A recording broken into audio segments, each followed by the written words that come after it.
Les patrons des sports en République démocratique du Congo, Serge Kondé, en séjour à Kolwezi, a au cours d'un point de presse organisé le dimanche 8 mai 2022, parmi les points abordés figurait la reprise de la première et deuxième division de la République démocratique du Congo.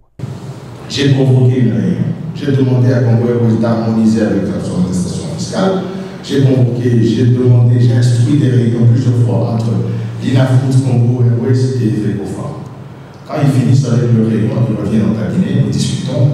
Et finalement, nous avons pris une décision de leur demander de nous faire d'abord les comptes par rapport au championnat phase année. Là, j'ai invité une réunion de 4 parties. FECOFA, l'INAFOOT, ADEFCO. L'ADEFCO, c'est l'association des dirigeants du football congolais. Donc, tous les dirigeants de tous les clubs de la RDC, ainsi que le ministère des Sports et Loisirs. Parce que la l'INAFOOT devrait nous dire, Mazembe, il lui faut combien de déplacements? Vita, il lui faut combien de déplacements? TCMP, combien de déplacements? Lupopo, ainsi de suite.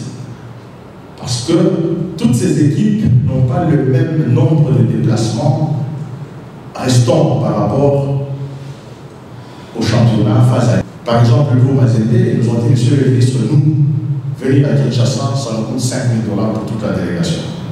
Aller-retour, c'est 10 000. Donc nous, avec 10 000, on va finir la phase à. Mais il y a d'autres équipes qui avaient beaucoup de matchs de retard. Jusqu'au mois de décembre 2021, le gouvernement congolais a versé dans le compte de la compagnie Congo Airways, qui est le partenaire, la compagnie partenaire de la l'INAFOOT, une somme de 1 million de dollars américains. Ça a pris toute la chaîne normale. Notre collègue ministre des Finances instruit la Banque centrale de payer 1 million de dollars. Là, je ne vous dis pas que c'est par rapport à combien de matchs. C'est-à-dire nous payons. C'est une caution que l'État paye à la compagnie partenaire. Et la compagnie soustrait les crédits parce que Congo émet des billets à toutes les équipes. La l'INAFOOT, la DEFCO et la FECOFA. Quand ils reviennent, ils nous présentent le document avec les coordonnées bancaires où l'État congolais devait mettre l'argent pour que le championnat continue. Et c'est une chose qui est faite pendant que nous vous parlons. Cet argent loge dans le compte de la l'INAFOOT. Et la banque n'a pas su mettre ce montant dans le compte de Congo Airways parce que Congo Airways avait des anomalies administratives quant à l'attestation fiscale. Après une année en tant que ministre des Sports en République démocratique du Congo, Serge Kondé reste optimiste quant aux réalisations de son ministère jusqu'à ce jour. Parce que quand nous prenons le ministère, nous n'avons trouvé aucun plan sportif sur table. Donc c'est un ministère qui fonctionnait sans plan. Économiquement, on parlerait de la croissance. Ici, je vais d'abord parler du sport roi qui est le football. Et puis on va toucher à d'autres secteurs, notamment les infrastructures et des perspectives, bien sûr.